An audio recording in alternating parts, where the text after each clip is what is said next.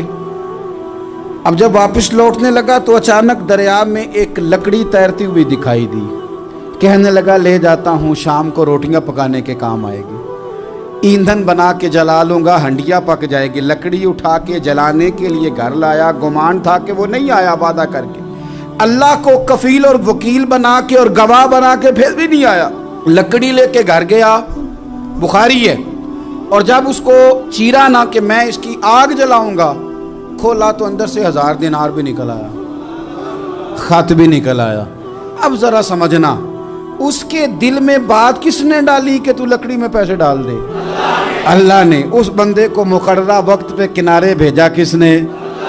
لکڑی صرف اسی کے ہاتھ آئی تو یہ بندوبست کیا کس نے؟ اللہ نے۔ گھر جا کے چیری تو پیسے بحفاظت اس تک پہنچائے کس نے؟ تو پھر ہمیں بھی توجہ اللہ کی جانب ہی کرنی چاہیے، ہمارے پہ دل کی توجہ رب کی طرف ہی ہونی چاہیے نا، ہمیں ادھر ادھر جانے کی، دیکھنے کی، بندوں پر غور کرنے کی ضرورت کیا ہے؟ وہ پیسے پہنچ گئے، یہ وہاں اپنی جگہ پہ پریشان تھا، اس نے 1000 دینار اور جمع کیا۔ پھر دوبارہ ایک دن دریا کنارے آیا، کشتی مل گئی، بیٹھ کے اپنے اس بھائی کے پاس آیا، کہنے لگا دیکھنا مجھ پر بدگمان نہ ہونا، پیسے اس تاریخ کو بھی جمع کر لیے تھے، دریا پہ آیا تھا پر کشتی نہیں ملی تھی، پھر میں نے نا لکڑی میں ڈال کے خط ڈال کے تیری طرف بھیج بھی دیے تھے، لیکن آج میں پھر لے کے آ گیا ہوں۔ وہ کہنے لگا خوش ہو جا، جس رب کو تو نے میرا اور اپنا گواہ بنایا تھا اس رب نے میرے تک پہنچا بھی دیے ہیں۔ جب لوگ اللہ کو گواہ بناتے ہیں، رب کی جانب اپنی توجہ کرتے ہیں، اپنی چاہتوں، خواہشات اور اپنی ساری چٹھیاں اپنے رب کریم کی رحمت کی طرف روانہ کرتے ہیں، پھر اللہ اپنے بندوں کو مایوس نہیں کرتا، اللہ اپنے بندوں کو نواز دیتا ہے، اللہ تبارک و تعالیٰ اپنے بندوں پہ کرم نوازی کرتا۔ او سنگیو، ساری امیدیں سیٹھوں، نوابوں، دنیا داروں سے کیوں وابستہ کرتے ہو؟ ساری توجہات کا مرکز کیوں ان لوگوں کو بناتے ہو جو تمہیں دنیا میں مضبوط نظر آتے ہیں؟ اپنی توجہات کا مرکز اپنے خدا کو بنائیے، اپنے مالک کی جانب اپنی ساری خواہشات کا رخ پھیر دیجئے، اپنی توجہات اپنے رب کی جانب کر لیجئے، وہ اپنے بندوں پہ بڑی کرم نوازی فرماتا ہے، وہ عزتوں کا بھی محافظ ہے، وہ پریشانیوں میں کرم نوازیاں فرمانے والا ہے، وہ ساتھ دینے والا ہے، وہ اس کی رحمت قریب آ کے بندے کو سہارا دیتی ہے، وہ اپنے فضل سے اپنے بندوں کی ہر مشکل میں دستگیری فرماتا ہے۔ اسیاں سے کبھی ہم نے کنارہ نہ کیا، اور تو نے بھی تو دل آزردہ ہمارا نہ کیا، ہم نے تو جہنم کی بہت کی تدبیر، پر مولا تیری رحمت نے گوارا نہ کیا۔ عدل کریں تے تھر تھر کمبن، اچیاں شانہ والے، تجھے تو فضل کریں تے بخشے جامن، میرے جے منہ کالے، آخر دعوایا ان الحمدللہ رب العالمین۔